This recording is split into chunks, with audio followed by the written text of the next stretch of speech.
John 2. On the third day there was a wedding at Cana in Galilee, and the mother of Jesus was there. Jesus also was invited to the wedding with his disciples. When the wine ran out, the mother of Jesus said to him, "They have no wine." And Jesus said to her, "Woman, what does this have to do with me? My hour has not yet come."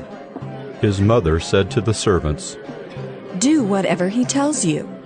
Now there were 6 stone water jars there for the Jewish rites of purification, each holding 20 or 30 gallons. Jesus said to the servants, "Fill the jars with water."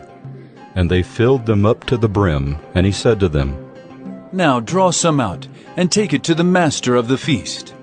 So they took it.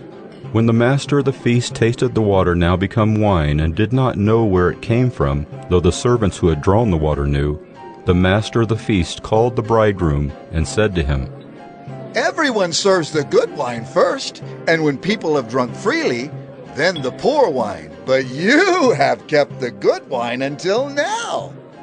This, the first of his signs, Jesus did at Cana in Galilee, and manifested his glory, and his disciples believed in him. After this he went down to Capernaum with his mother and his brothers and his disciples, and they stayed there for a few days. The Passover of the Jews was at hand, and Jesus went up to Jerusalem. In the temple he found those who were selling oxen and sheep and pigeons, and the money changers sitting there.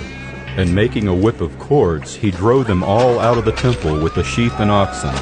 And he poured out the coins of the money changers and overturned their tables. And he told those who sold the pigeons, "Take these things away.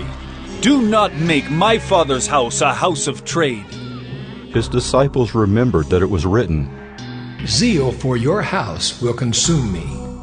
So the Jews said to him, "What sign do you show us for doing these things?"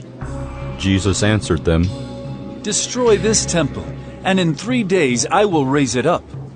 The Jews then said, "It has taken 46 years to build this temple, and will you raise it up in 3 days?" But he was speaking about the temple of his body. When therefore he was raised from the dead, his disciples remembered that he had said this, and they believed the scripture and the word that Jesus had spoken.